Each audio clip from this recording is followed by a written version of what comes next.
ઈષ્ટદેવ ભગવાન શ્રી સ્વામિનારાયણ, વક્તા સ્થાને વિરાજમાન પૂજ્યપાદ સદગુરુ નિત્ય સ્વરૂપદાસજી સ્વામી, પૂજ્યપાદ હરિવલ્લભ સ્વામી, પૂજ્ય લક્ષ્મીપ્રસાદ સ્વામી આદિ બ્રહ્મનિષ્ઠ સંતો, વાલારી ભક્તો, દાદા કરીને જય સ્વામિનારાયણ.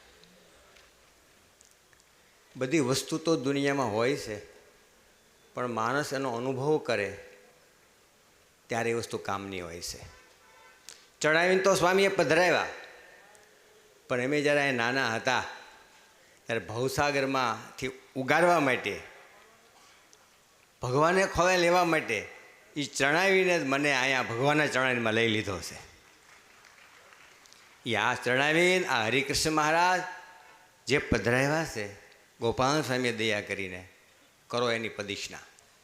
એટલી બધી સ્વામી દાખલો કરીને વાત કરે છે, દેશ વિદેશમાં આ બધી પ્રસિદ્ધિની વસ્તુની પ્રખ્યાતિ કરે છે, પણ કરવાનું શું હવે મારે ને તમારે? કરો એનું ધ્યાન, કરો એની પ્રદિક્ષના. ઇન્દ્રિયો, અંતકને જીવ સત્તાએ જેટલા હું તમે એમાં જોડાઈશું તો જે ગોપાલ સ્વામી પધરાવ્યા છે, જે અત્યારે સંતો દાખલો કરે છે, એ દાખલો 101% સફળ થશે. બધાને સુખી જ થવું છે. બધા ડૉક્ટર પાસે દવાખાને સુખી થવા જ જાય છે, પણ ટીકડી લેતો નથી. લે છે તો 2 ટીકડી લઈને થોડોક હાજો થાય, પછી ઓછી કાંઠે મૂકીને સૂઈ જાય છે કે હવે લેવી નથી.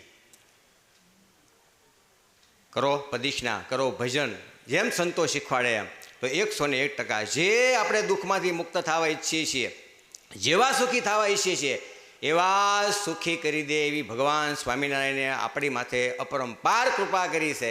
બસ એ કૃપાને આપણે વધાવી, જેમ આપણે સંતો આજ્ઞા કરે એમ એનો ઉપયોગ કરી ઇન્દ્રિયો, અંતકને જીવ સત્તાએ એનું ધ્યાન ભજન કરીશું. તમારા ભક્તો એક કામ આપણા આ લોકના અને અહીંથી છૂટા થયા પછી અક્ષરધામમાં અહીંયા બેઠા છે સભામાં, એમ જ ભગવાનના ધામમાં ભગવાનની ઘરે બેસી દઈશું. એવું કામ આ સત્સંગ કરી આપ્યો હશે. તો જેણે જેણે આ મહોત્સવમાં સેવા કરી, હજી આ સુવર્ણ સિંહાસનમાં સેવા કરશે, એની વાલા વાલા હરિકૃષ્ણ મહારાજ, ગોપાલ સ્વામી, ગોપીનાથજી મહારાજ, વડતાલવાસી હરિકૃષ્ણ મહારાજ બધી જ મનોકામના પૂર્ણ કરે એવી ભગવાનના ચરણોમાં પ્રાર્થના. જય સ્વામિનારાયણ.